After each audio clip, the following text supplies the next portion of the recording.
14 tahun yang lalu, tepatnya di tahun 2011.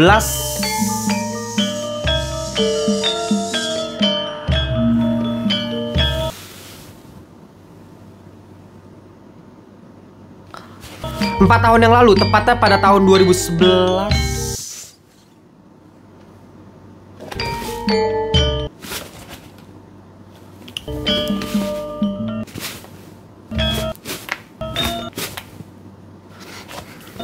Empat belas tahun yang lalu, tepatnya di tahun 2011, gue yang ketika itu masih berumur 10 tahun alias kelas 4 SD, sempet dikasih lihat video ini di sekolah gue.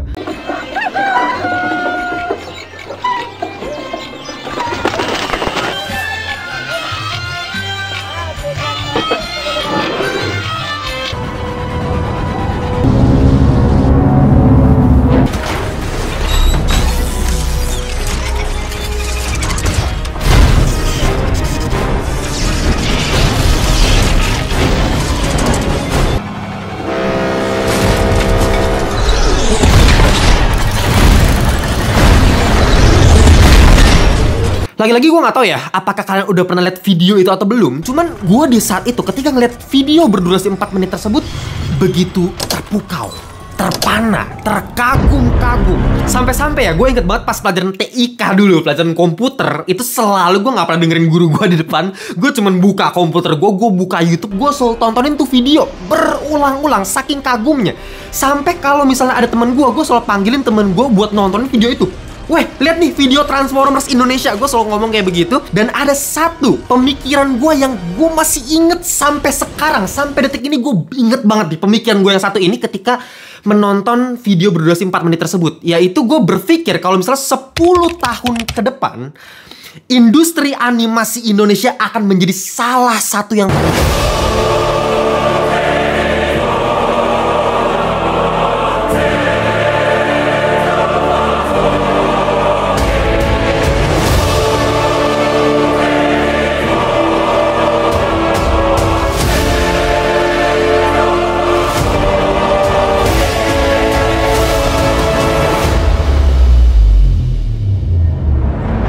itu alasan lu wajib nonton film Jumbo ini.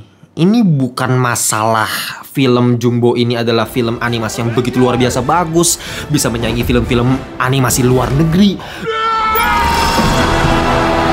Disney, Pixar, apa itu? Lewat sama Jumbo. Kita fair-fairan aja ya. Film animasi Jumbo ini masih punya segudang masalah, masih punya banyak sekali kelemahan. Dan make sense gitu, make sense banget kalau misalnya memang masih banyak kelemahan, karena memang ini pertama kalinya kita bisa bikin film animasi yang selevel ini gitu. Jangan salah ya, kita emang udah beberapa kali bikin film animasi 3 dimensi. Contohnya kayak Meraih Mimpi, itu kolaborasi dengan Singapura. Atau misalnya Adit Sopo Jarwo The Movie, atau film Nusa. Tapi belum pernah ada yang nyampe di standar sebagai animasi yang proper gitu ibaratnya. Ya Nusa menurut gue udah cukup oke, tapi memang marketnya masih sangat-sangat kecil ya, segmented banget untuk anak-anak banget gitu ya. Dan Jumbo ini adalah yang pertama menurut gue yang berhasil mencapai standar. Kalau misalnya kita compare sama luar negeri, at least gak malu-malu lah. Standarnya begitu menurut gue, segampang itulah. Dan secara market pun ya udah jelas terbukti di sini di Jumbo, karena gue ngelihat terakhir yang nonton udah lebih dari 1 juta orang, dan otomatis menjadi film animasi terlaris di Indonesia gitu sepanjang masa. Ya lagi-lagi, dulu kita berada di level 1, sekarang kita naik ke level 2. Tapi yang jadi masalah, animasi luar negeri itu di level 10. Gitu, ibaratnya gitu lah. Jadi kesimpulannya, perjalanan kita masih sangat-sangat jauh untuk bisa bersaing di pasar global. Jangankan kita compare sama Cina, sama Jepang. Nggak usah sama mereka, sama tetangganya dulu. Lu lihat animasi kayak apa? Lu lihat pemerintahnya sesupport apa sama animasi mereka. Sedangkan kita, film terlaris sepanjang masa Indonesia, KKN di Desa Penari.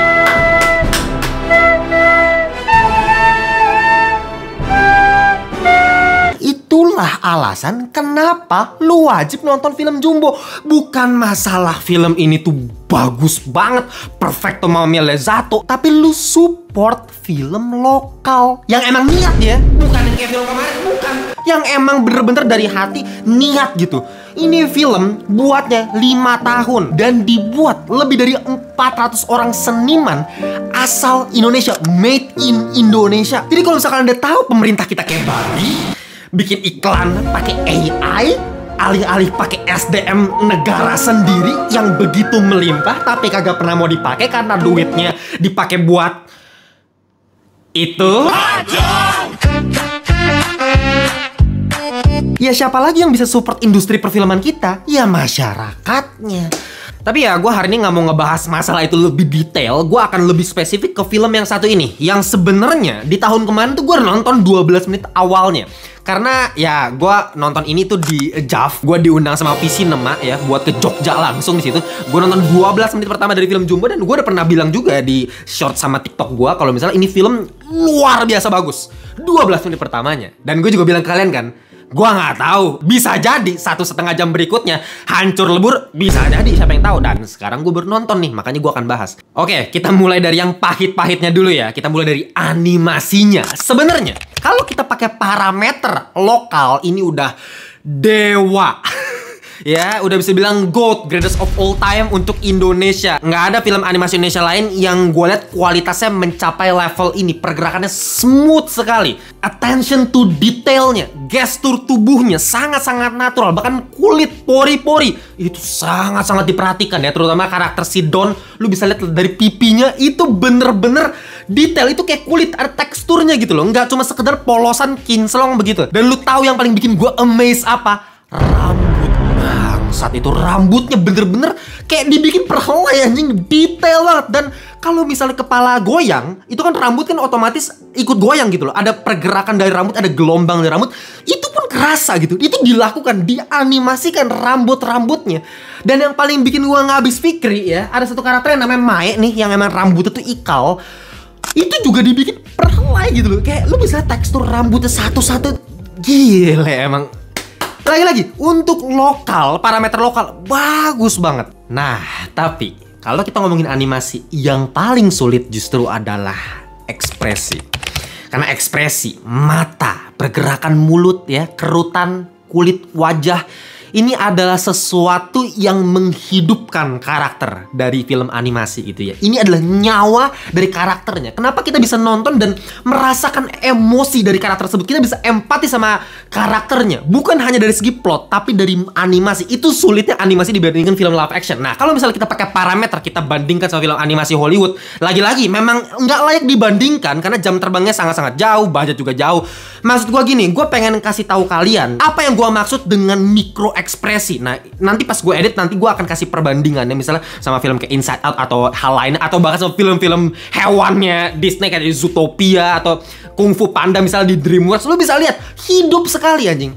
Lu bayangin film Lion King 1994 itu film animasi 2 dimensi. Gua rasa jauh lebih hidup dibandingkan ekspresi-ekspresi manusia di film jumbonya kita. Nah, gue pengen kasih sebegitu jauhnya hal yang masih perlu kita tempuh gitu. Mufasa.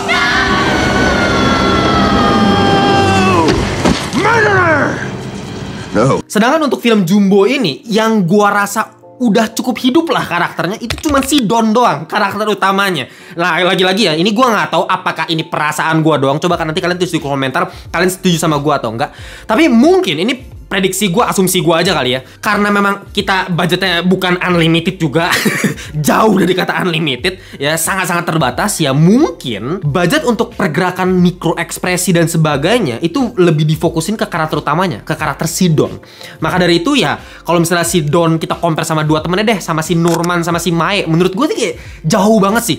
Don itu terasa hidup gitu karakternya. Sedangkan kalau Norman sama Mae tuh kerasa flat, kosong gitu. Norman atau Mae, gue inget banget ada satu momen dia teriak ke si Don gitu kayak, Don, kamu tuh ya. Nah, kalau misalnya manusia asli, lu lihat pergerakan muka, ada kerutan di dahi, ya kan? Mata, pupil matanya juga ada pergerakan, ada membesar, ada mengecil gitu kan. Don, kamu ya, itu kan ada. Nah, kalau si Mae tuh ya, lu perhatiin kayak mukanya bener-bener ya paling cuma alisnya doang dinaikin gitu ya. Don, dengerin dulu. Udah mencoba semaksimal mungkin, gue yakin udah mencoba, tapi memang itu jam terbang. Itu ngomong jam terbang ya, lu kalau misal mau sampai selevel kayak Inside Out ya nggak bisa 20 tahun atau 30 tahun doang, perlu lebih lagi untuk bisa menyempurnakan sehingga terlihat seperti di live action gitu, terlihat seperti di dunia nyata. Tapi ya, kalau kita ngeliat dari sisi positifnya, gue ngerasa pergerakan mulut, pelafalan gitu, ketika dia ngomong A, I, U, E, O, itu udah cukup sinkron dengan dubbingnya. Nah, biasa kan kalau misalnya lu lihat kayak misalnya si Juki gitu ya, meskipun animasi 2 dimensi, tetap aja gitu pergerakan mulutnya cuman A, gitu doang gitu. Padahal kan ya mulut itu kan jauh lebih kompleks dari itu gitu. Nah, itu kan susahnya. Tapi di sini udah cukup sinkron lah. Kamu nggak akan bisa menang. Dan ada satu hal lagi yang sangat-sangat harus gue apresiasi, yaitu sinematografi. Nah, ini menarik sekali. Karena ya gue udah ngobrol juga, sempat ngobrol sama Mas Rian Adriani sebagai sutradara dari Jumbo ini. Dan ya dia juga ngomong kalau misalnya dia memilih untuk memakai DOP. Kalau kalian nggak tahu DOP apa, dalam film Directors of Photography. Dia yang bertanggung jawab dalam bagian sinematografi. Lightingnya, komposisinya, pergerakan kameranya, angle-angle-nya. Itu DOP biasa yang ngurusin bagian situ. Nah, di sini itu pakai DOP. Jadi yang lu akan rasakan di animasi Jumbo ini, meskipun kalau kita ngomongin secara mikro animasi masih sangat-sangat jauh sama negara-negara sebelah, tapi gua jamin kalian akan masih sangat-sangat bisa menikmati film ini, masih akan terasa hidup karena sinematografinya ya. Ada 360 shot di sini. Ya, kamera bisa crash zoom secara tiba-tiba. Kamera bisa tracking orang. Kamera bisa pakai POV shot kayak bola yang dilempar gitu ya. Itu bener-bener kita kamera ngikutin bolanya gitu. Itu bener-bener bervariasi sekali, dan terutama di bagian beberapa ada action di film Jumbo ini, itu jadi sangat-sangat kerasa tense-nya karena sinematografinya. Menurut gua sinematografinya jempolan banget. Ditambah lagi apa? Nggak cuma ngandelin soundtracknya yang emang bagus juga ya. Salah satu lagu ya dari Malik and the Essentials yang sampai sekarang gue masih ingat, itu kayak theme song ikoniknya si Jumbo ini. Itu kerasa kebahagiaannya kayak balik ke masa kecil gitu ya. Masa-masa sebelum adanya HP gitu ya. Karena gue adalah generasi terakhir sepertinya ya, Gen Z. Gue kelahiran 2001. Gue adalah generasi terakhir yang merasakan rasanya bermain tidak pakai HP. Rasanya main stick es krim di sekolah. Nah itu, saya generasi terakhirnya. Dan gue dibuat kembali memasukin era itu lagi gitu. Ya terutama ketika adegan montage pakai la la la la la lagunya Malik and the Essentials. Nggak heran ada om-om di sebelah gue yang di awal ya, gue awalnya agak bete ya. Gue tuh paling gak suka kalau misalnya di bioskop ya ada orang di sebelah gue. Gue selalu pilih tuh tempat yang paling sendiri. Kalau bisa satu bioskop gue doang anjing isinya. Mau horor kayak mau film, gue selalu pengennya sendiri. Karena ya lagi-lagi gue udah bilang gue orang introvert ya. Gue pengennya sendirian. Dan kebetulan kemarin pas gue nonton film Jumbo ini ada bapak-bapak ya. Tampangnya sih udah kayak kritikus sejati gitu. Kayak tontonannya kayak Goodfellas, Godfather. Mukanya kayak begitu gitu. Gue bingung, kok nonton film Jumbo? Wah, pengen cari kesalahan film Jumbo nih sepertinya nih sebelah saya gitu ya. Terus di pertengahan film tuh kayak ada suara kayak gitu kan. Gue kayak awalnya agak terganggu, tapi ya udahlah, gue biarin aja gitu kan. Sekali, 2 kali, 3 kali gue mulai keganggu. Terus gue nengok, si om udah berair air mata udah di mana-mana. Nangis sih om tadi, nangis nonton film Jumbo gitu. Mungkin dia mengingat masa kecilnya sebelum ada HP ini kan. Film Jumbo ini magicalnya di situ gitu. Ditambah dengan scoring musik yang bisa membawa memori-memori kita di masa lalu mungkin. Nah, sekarang kita masuk ke bagian plotnya. Bagaimana dengan plotnya? Apakah plot cerita di film Jumbo ini udah bagus banget gitu, bisa menggerakkan hati? Gue cukup mixed feeling di sini ya. Di satu sisi, gue ngerasa banyak sekali pengaturan plot yang kurang enak, penempatannya masih patah banget gitu, masih kurang nyaman untuk nontonnya. Tapi di sisi yang lain, gue ngerasa esensi utama dari Jumbo ini tersampaikan dengan baik, well delivered ya, buat anak-anak ataupun orang dewasa akan ngena ke hati mereka. Makanya banyak sekali orang yang nangis ketika nonton film ini, karena emosi memang tersampaikan dengan sangat baik, karena esensinya itu. Makanya gue bilang di 12 menit pertama film ini itu bagus banget pengenalan karakternya, mulai dari Don dengan kedua orang tuanya. Oh, dia di setup nih sebagai karakter utama. Tapi ketika kita masuk ke karakter yang awalnya saingannya dia, yang suka merendahkan dia, yang namanya Atta, kita kira ya dia cuma sekedar pembuli, dia antagonis utama dari film ini. Kita pikir seperti itu kan. Tapi ketika kita masuk ke perspektif karakter si Atta, kok tiba-tiba berubah nih 180 derajat. Kita lihat dari rumahnya jauh lebih kumuh gitu ya. Lu bisa lihat ya dari production, gue suka banget itu penataan rumahnya seperti apa. Dari cara makannya, makan cuma pakai telur dan kecap, itu bikin ngiler sih. Tapi kita tahu maksudnya strata ekonomi dia dibandingkan sama si Don, rumahnya Don yang begitu mewah. Dari perbandingan tersebut kita bisa ngelihat kalau misalnya ya, ini bukan cerita Naruto. Ini bukan cerita from zero to hero, from nothing to something gitu. Dari Don yang awalnya dibully terus dia bisa membuktikan kalau misalnya dia layak gitu mengalahkan teman-teman. Enggak. Ini bukan menceritakan Don, he is the chosen one. No. Makanya kalau kalian perhatiin poster-posternya film Jumbo, selalu itu rame gitu. Selalu dia bareng teman-temannya. Padahal awalnya ketika sebelum gue nonton, gue masuk ke bioskop, gue tuh agak mengkritik posternya. Gue rasa terlalu rame, kurang ada emphasize utamanya, kurang catchy. Kalau misalnya gue cuman anak-anak yang gak tahu apa-apa mengenai film Jumbo, gue gak bakal nonton filmnya karena posternya, mohon maaf sekali Bang Rian Adriandi, tapi menurut aku posternya jelek. Ya, itu kurang bagus. Tapi setelah gue nonton film ini, gue mulai sadar kalau misalnya emang nggak bisa lu cuma taruh misalnya kayak si Don doang di posternya, agak lebih simple gitu ya, cuma satu karakter. Ini bukan tentang si Don gitu loh. Meskipun ya lagi-lagi gue harap sebenarnya posternya bisa lebih bagus lagi dari ini sih. Soalnya ini bener-bener nggak ada empty space-nya, nggak ada white space sama sekali. Semua karakter di film ini dimasukin di poster ini gitu, dia penuh sesek. Color palette-nya juga nggak ditata, jadi ya gue sangat sayangkan ya, kurang enak dilihat menurut gue. Tapi balik lagi, film ini bercerita mengenai Don yang menyadari kalau misalnya dia bukanlah pusat utama dari cerita ini gitu. Makanya ketika ada scene yang kondisinya urgent banget, itu teman-temannya lagi butuh si Don, tapi si Don ini lebih ngurusin bukunya dia, buku kesayangannya dia. Kenapa? Karena dia merasa kalau misalnya ya dia center of the story gitu loh. Dan ketika di akhir ya, ini spoiler sedikit ya bukunya hancur, dan itu melambangkan apa ya? Dia belajar kalau misalnya enggak kok, buku nggak sepenting itu ya, karena dia bukan pusat dari segala-galanya gitu. Nah, tapi seperti yang udah gue bilang di awal, ada satu sisi di mana gue ngerasa pengaturan plotnya masih banyak yang berantakan banget ya, terutama di bagian subplotnya Mary. Jadi ada satu karakter, ini karakter hantu sebenarnya. Jadi film ini sebenarnya ada fantasinya juga gitu. Dan ketika kita masuk ke subplot Mary, dia ceritain ya asal muasal gimana, dia terpisah sama orang tuanya kayak bagaimana gitu. Dia cerita tentang orang tuanya. Di titik itu gue mulai bosan. Jujur aja gue mulai kayak, aduh nggak enak gitu. Masuk ke subplot Mary tuh kayak, kok tiba-tiba begini? Patah banget dari yang awalnya realita mengenai Jumbo, mengenai anak-anak, mengenai ya Indonesia banget. Tapi tiba-tiba kok ada fantasi yang kayak gini, gue kurang masuk. Ditambah lagi memang animasi ketika ada orang tuanya yang hantu itu, terus ditangkep pakai listrik ala-ala Ghostbuster gitu.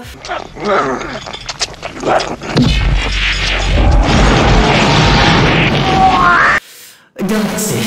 Itu jelek banget ya.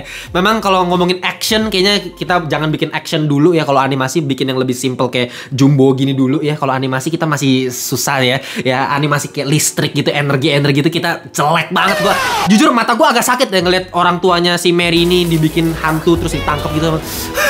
Enggak banget sih kalau gue. Mungkin kalau misalnya action yang lebih membumi, kayak misalnya di bagian akhir nanti juga ada kejar-kejaran sepeda, menurut gue editingnya, transisinya, terus gunain split screen, sinematografinya keren gitu, scoring musiknya bagus. Jadi action yang membumi kayak begitu ya lebih asik gitu dibandingkan action yang fantasi gini. Gue kurang masuk. Tapi sebenarnya bukan itu sih sebenarnya masalahnya ya. Masalahnya nggak ada setupnya. Ya dari awal gue tahu sih udah ada tanda-tanda ini film akan jadi fantasi. Ini selain dari trailernya ya. Kalau misalnya kita dengan pikiran kosong lihat filmnya, ya udah ada tanda-tanda ketika dia lagi, si Don ini lagi ngejar bola kan, udah digerakin kan bolanya sama si hantu Mary ini dengan sparkling seperti itu.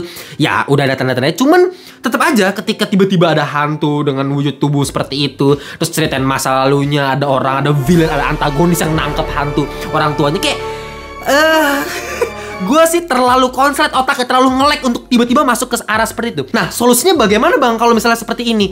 Sebenarnya solusinya gampang. Kalau gue, ini preference gue lagi-lagi ya, daripada pakai prolog yang berfokus ke karakter Don, lebih baik pakai prolog yang berfokus ke karakter Mary. Jadi di awal opening ini sebelum keluar judul Jumbo itu dari perspektifnya Mary dulu. Jadi world building yang dibangun itu berdasarkan fantasi dulu. Dari dunia fantasi mengenai dia sama orang tuanya, masalahnya dengan villainnya. Jadi bangun villainnya dulu, bangun konfliknya dulu. Baru ketika judul Jumbo itu masuk, baru kita pindah ke karakternya Jumbo, ke realita Jumbo sama orang tuanya seperti apa. Kalau gue ngerasa itu akan jauh lebih make sense gitu loh. Jadi ketika kita udah masuk ke karakter Mary, kita udah paham, oh emang ada hantu dan dunia nyata gitu. Jadi ketika Jumbo dengan teman-temannya terus balik lagi, oh ada hantu di sini. Oh Mary nanti akan terkoneksi dengan Don untuk minta bantuan si Don untuk nyari kedua orang tuanya. Itu lebih make sense. Dan masalah berikutnya adalah subplot dari antagonis utamanya yang nanti akan di-spill ya, siapa antagonis utamanya, dan gue gak bakal bocorin, tenang aja di sini. Cuman ya gue ngerasa subplotnya tuh terlalu buru-buru gitu. Lu gak usah pakai alasan, alah ini kan film anak-anak, lu gak usah pakai teori ini. Lagi-lagi parameter gue adalah film anak-anak yang udah bagus dan berkualitas ya, film Disney gitu loh. Dan setiap villain-villain antagonis di animasi-animasi anak-anak tersebut yang notabene untuk anak-anak itu selalu punya motivasi yang memang gampang mudah dicerna, tapi jelas motivasinya. Kita bisa empati bahkan sama karakter antagonisnya, sama villainnya bahkan, kan gitu. Sedangkan di film ini villain utamanya motivasinya hanya sekedar equality. Jadi kalau misalnya gue diginiin, ya lu harus diginiin juga gitu. Semua orang harus diginiin, sama kayak gue. Gue ngerasain ini, lu semua harus ngerasain hal yang sama kayak gue. Ya lagi-lagi memang ini masih ngomongin dalam ranah tema besar yang sama, yaitu egoisan, betul. Tapi kurang digali aja ya, masih terlalu kasar gitu. Pokoknya gue masih kurang paham gitu sama antagonisnya, terlalu maksa tiba-tiba begini gitu. Agak kena culture shock gue. Dan masalah terakhir, dubbing. Nah, ini juga salah satu aspek yang sangat penting dalam film animasi tentunya. Dan gue juga udah ngobrol sebenarnya sama Mas Rian Adriani masalah ini, yang dimana gue tanya ulang lagi, kenapa sih Mas Rian Adriani lebih pilih semua karakter anak kecil di film ini di voice overin sama anak kecil beneran, berbanding terbalik dengan Jepang. Ya kalau di Jepang kan namanya seiyuu ya, pengisi suaranya ya, yang selalu kalau misalnya ada karakter anak kecil, misalnya kayak Naruto lah atau Luffy lah, selalu yang ngisi adalah orang dewasa. Nah, terkait masalah ini memang kalau misalnya dari Jepang sendiri memang ada alasan lain juga ya. Ada hukum yang cukup ketat di sana, nggak boleh sembarangan mempekerjakan anak di bawah umur. Makanya jarang sekali anime yang benar-benar pakai anak kecil beneran untuk jadi voice overnya. Tapi memang kalau misalnya lu lihat animasi luar negeri juga banyak sekali karakter anak kecil yang diisi suaranya sama orang dewasa gitu. Nah, sedangkan di Jumbo ini full bener-bener anak kecil beneran, bocah beneran. Nah, alasannya Mas Rian waktu itu jawabannya adalah supaya autentik, supaya energi dari anak kecil itu benar-benar tersampaikan ke penonton. Dan ini nggak bisa diduplikasikan sama orang dewasa. Mungkin secara nada bisa kayak anak kecil, tapi energinya akan terasa beda. Itu jawabannya Mas Rian waktu itu. Cuman lagi-lagi, ini ngomongin masalah jam terbang ya. Beberapa karakter anak kecil di sini flat banget, nggak ada jiwanya, sama sekali nggak hidup. Ini memang resiko yang didapatkan dari film Jumbo ketika pakai anak kecil beneran, yang memang masih kurang jam terbang, masih belum banyak ngelakuin dubbing. Curang, kamu pasti curang. Orang pendaftarannya udah ditutup. Makanya lagi-lagi ya, ini gue nggak tahu apakah gue doang atau lu juga ngerasain. Tapi gue rasa ya, setiap ada dialog di film Jumbo ini, kalau ada orang dewasa di situ, karakter dewasa, itu akan terasa jauh lebih hidup dibandingkan kalau misalnya cuma anak kecil sama anak kecil. Anak kecil sama anak kecil dialog itu kerasa mati aja, entah kenapa kosong gitu. Gue nggak ngerasa hidup. Sedangkan kalau misalnya ada orang dewasanya, kayak misalnya si Atan nih punya abang Acil, kerasa lebih hidup gitu. Atau misalnya sama Pak RT-nya, atau misalnya sama omanya si Jumbo, itu lebih hidup. Bapak mamanya Jumbo itu hidup. Tapi kalau cuma anak kecil sama anak kecil masih kerasa palsu gitu loh, masih kerasa dubbing banget. Ya itu aja sih sebenarnya masalah-masalah yang pengen gue sampaikan. Tapi selebihnya untuk Mas Rian dan jajaran tim, gue cuma pengen sampaikan tepuk tangan sebanyak-banyaknya, karena memang ya masih banyak kelemahan dari film ini. Tentunya ini film pertama yang selevel ini, ya ini next step gitu ya, level 2 ini sekarang. Nah sekarang tinggal level 3, level 4, level 5. Semoga aja bisa kejadian. Dan memang inilah film yang sangat diperlukan oleh negara kita saat ini. Oke, akhir kata gue akan kasih file score 7,2/10 alias mediocre. Ya, lagi-lagi mungkin kalian akan komplain, bangun 10, harusnya 10, ini 9, lu gak apresiasi. Kalau misalnya Inside Out gue masih kasih 8, ya kali gue kasih ini 9. Gitu aja. Sederhana, gue mah fair-fairan aja. Gue bilang ini harus support, tapi ya fair-fair aja masih 7. Karena lagi-lagi komparasi gue ya sama global gitu ya. Kecuali emang untuk film Indonesia doang ya bisa 9 lah. Kalau emang untuk Indonesia doang ya. Oke, itu aja untuk video kali ini. Sisanya kalian tinggal nonton film ini di bioskop.